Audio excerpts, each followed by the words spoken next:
নমস্কার বন্ধুরা, আপনাদের সবাইকে স্বাগত জানাই।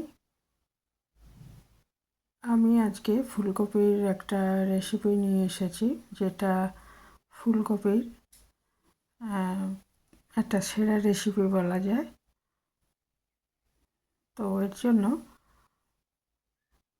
নিরামিষ রেসিপি ফুলকপির, পেঁয়াজ রসুন দেওয়া হবে না এটা। তো এর জন্য আমি প্রায় দুটো ছোটো ফুলকপি একটু টুকরো করে কেটে নিয়েছি।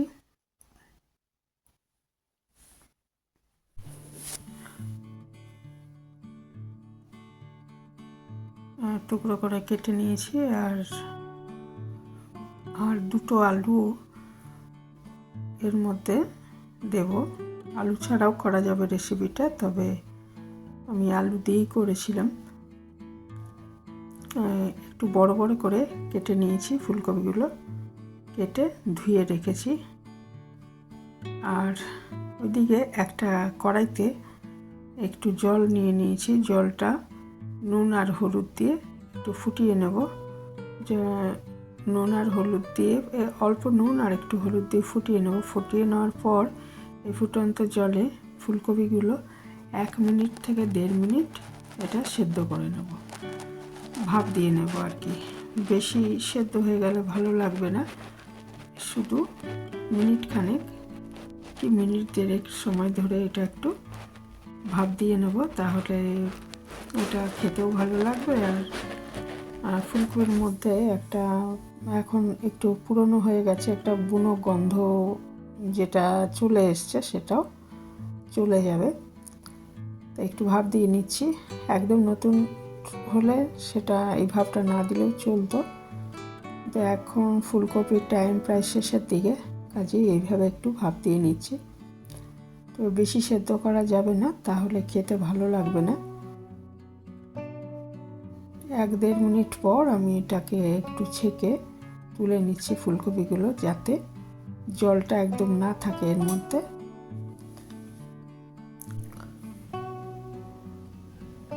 জল ঝরিয়ে তুলে রেখে দিচ্ছি।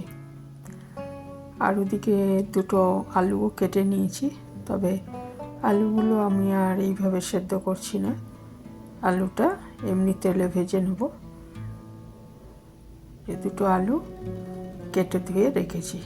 আর এখানে কিছু মশলা নিয়েছি 1 চামচ ধনে গুঁড়ো, এক চামচ হচ্ছে কাশ্মীরি লঙ্কার গুঁড়ো, আর 1/2 চামচ মতো লাল লঙ্কার গুঁড়ো, 1 চামচ জিরে গুঁড়ো, আর 1/2 চামচ মতো হলুদ গুঁড়ো। আর একটু আমি ছোট 1 চামচ আমচুর নিচ্ছি এর মধ্যে। আমচুরের বদলে আপনারা টমেটো ব্যবহার করতে পারবেন। আমি যেহেতু টমেটো দিইনি, সেই জন্য আমচুরটা দিলাম। এবার এটা জলে গুলে আমি মিনিট 10 ভিজিয়ে রেখে দিচ্ছি। আর 1 ইঞ্চি মতো আদা, এটাও বেটে ওই গুঁড়ো মশলার সাথে দিয়ে রাখছি। তারপর একটা কড়াইতে আমি 2-2.5 চামচ সর্ষের তেল দিয়ে নিচ্ছি। দিয়ে এটা যে আমি ভাপ দিয়ে রেখেছি ফুলকপি নুন আর হলুদের, সেই ফুলকপিগুলো এর মধ্যে ভেজে তুলে নিচ্ছি।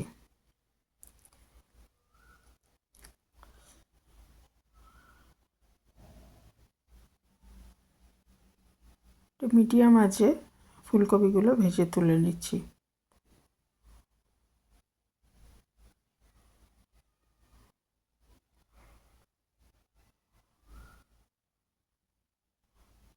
ফুলকপিগুলো ভাজা হয়ে গেলে ওখানে আর একটু সর্ষের তেল দিয়ে দেবো। দিয়ে আমি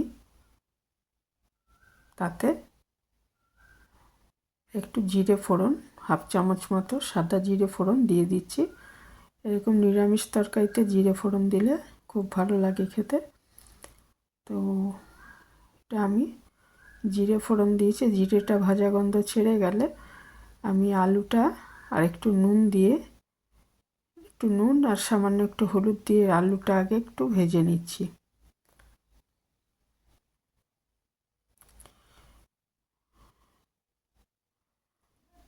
আলুটা ভাজা হয়ে গেলে এর মধ্যে আমি যে গুঁড়ো মশলা এবং আদা বাটা, এটা মশলাটা যে রেডি করে রেখেছি সেই মশলাটা এর মধ্যে দিয়ে দেবো।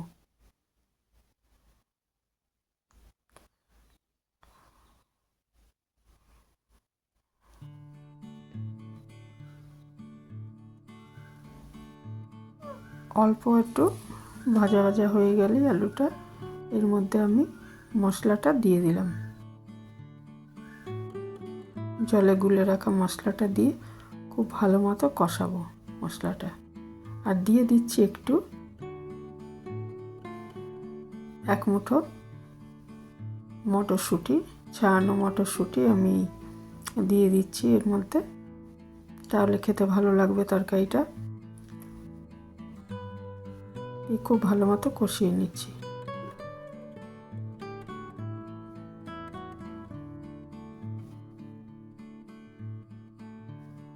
এর মধ্যে কষাতে কষাতে এর মধ্যে আমি খুব সামান্য, মানে একটা চামচের 4 ভাগের 1 ভাগ হিং দিয়ে দিচ্ছি।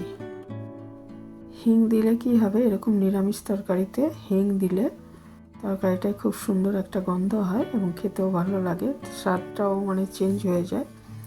সেই জন্য আমি একটু হিং এর মধ্যে দিয়ে দিলাম। নুন আমি আলুতে দিয়েছি আর ফুলকপিটা সেদ্ধ করার সময় দিয়েছি, নুনটা বুঝিয়ে দিতে হবে।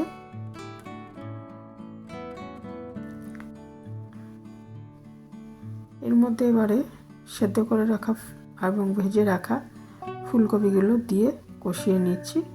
এই সময় এখানে খুব সামান্য চিনি দিয়ে দিতে পারেন, কারণ নিরামিষ তরকারি এটা পেঁয়াজ দেওয়া হবে না। পেঁয়াজ দিলে মিষ্টি না দিলেও চলে, যেহেতু পেঁয়াজ দেওয়া হবে না সেহেতু একটু চিনি দিলে এর মধ্যে খেতে ভালো লাগবে। খুব সামান্য চিনি দিয়ে দেবেন এর মধ্যে।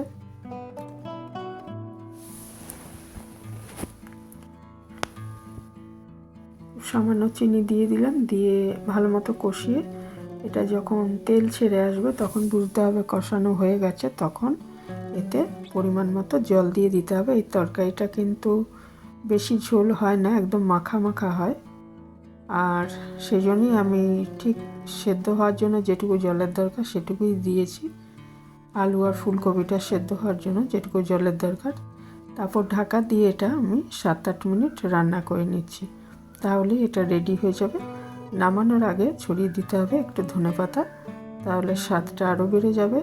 এই ফুলকপির এই তরকারিটা ভাত, রুটি, পরোটা সব কিছুর সাথেই ভালো লাগবে, এমনকি খিচুড়ির সাথেও খেতে খুব ভালো লাগবে। তো এই ছিল আমার আজকের রেসিপি।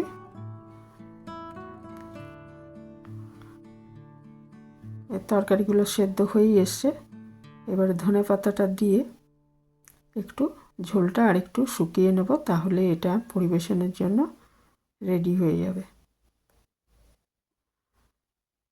তো এখানেই শেষ করলাম। ভালো থাকবেন সবাই।